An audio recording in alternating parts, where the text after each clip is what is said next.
Alis na kami papunta sa coastal cleanup. Aga namin nagising. Si Don ay hindi pa masyadong gising. He's still trying to wake up.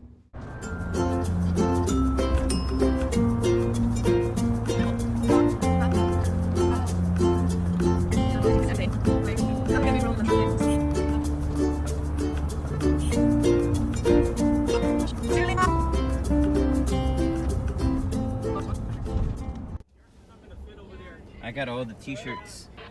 Why did Joseph to drive all the way inside? It's up to you if you want to, but we're over here. It's gonna get caught in there. I don't want to leave in there. Wait, there's too much mud. Oh my God, really? Aren't you? Then go down there. I don't want to get mud on my tires. I'm just kidding. We'll have flowers wash it. So, we're walking to the beach. Hello.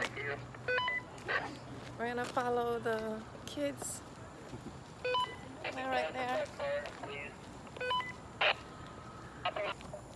Come join us. Defender 1, Aviator 1. What? I just said Commander 1? No, I was saying I was dropping off Commander 1. That's your call sign. I'm Aviator 1. Commander 1. I was so confused when I heard it. I was like, Commander 1. They're asking who's Commander 1. I'm Commander 1. Is she Commander? I was so confused. Yeah, say hi. Hi, vlog. Hi, vlog. Okay, introduce yourself, guys. Oh, I'm Cadet Master Sergeant Spada Michael. I am the what is it? Compliance officer.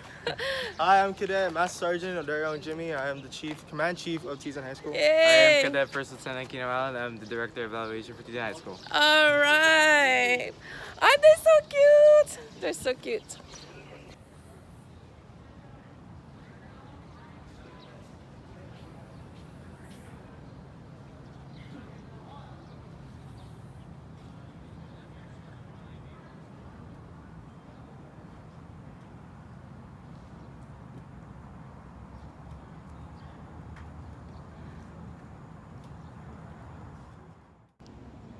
Good morning everyone! Nandito po kami ngayon sa beach para mag-pick up kami ng mga trash. Every year ginagawa po namin ito. We volunteer para sa kalinisan ng beach dito sa Guam. So we do coastal cleanup.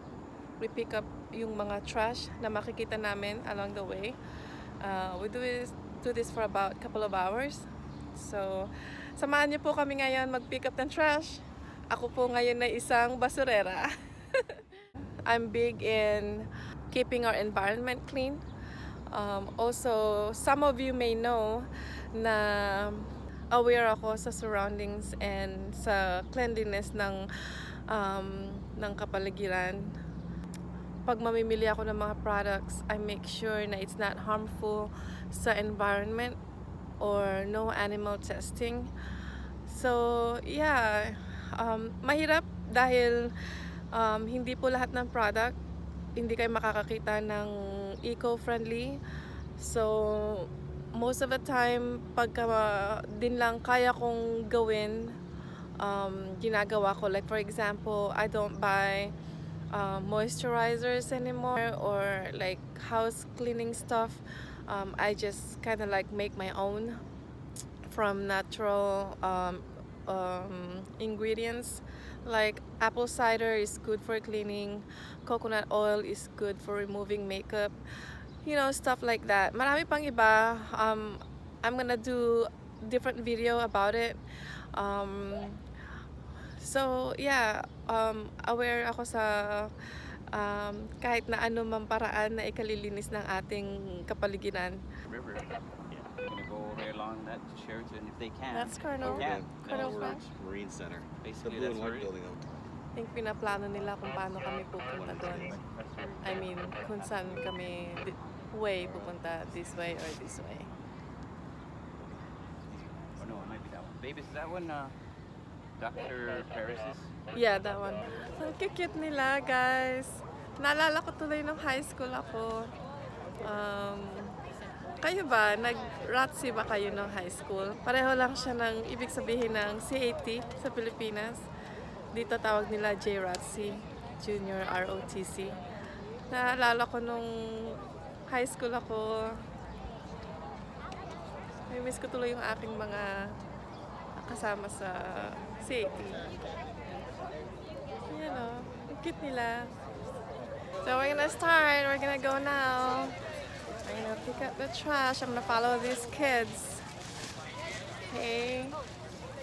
Let's see where they're going. I heard we're gonna go over the river. We're gonna go now. I got a better trash bag, a bigger one.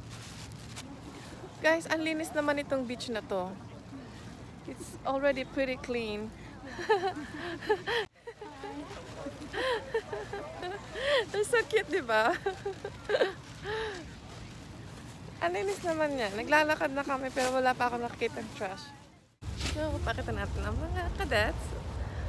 Yay!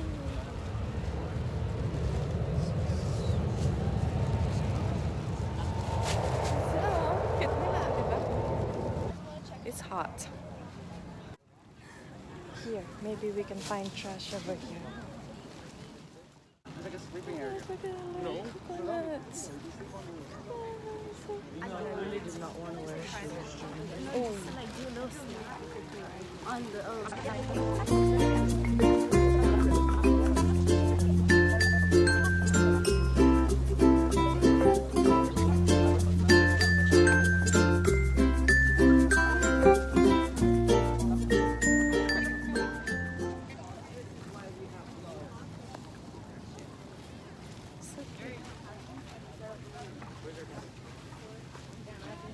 Shut up and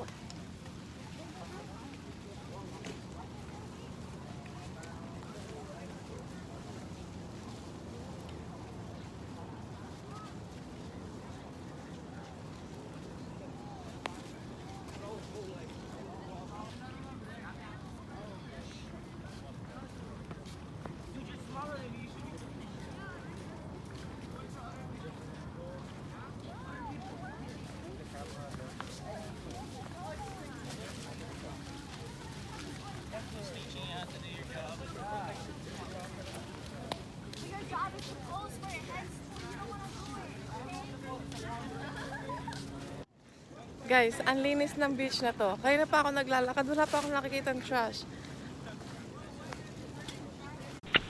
Buti pa sila, oh. May nakikita silang trash. May napipick up sila. O wala. The trash bag is still empty, you guys. It's still empty. Okay. Found na. Cigarette bud. More cigarette buds.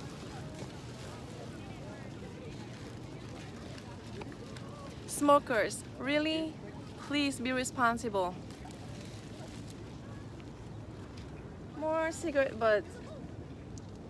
Another one. Come on, guys. You can smoke all you want, but please throw it in the trash. Ang linis talaga niya. Ang linis ng ano na to, ng beach na to. Bihira ka makikita ng trash. Oh, do not trash the beach.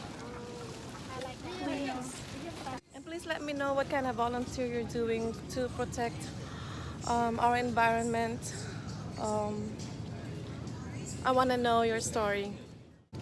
And also I want to know how do you feel about it? Because I don't know about you guys. I feel good every time I picked up, like even if it's just a piece of can, if we take care of our environment, the environment will take care of us, right? That's what I think. So, and that's why I'm very watchful of the surrounding. If I see like trash, I pick it up and put it in a trash can. It's hot. As you can see, I'm sweating. Alright guys, so that concludes our coastal cleanup. I would like to hear your story. Please comment down below if you're doing something good to our environment. See ya! Bye. Bye!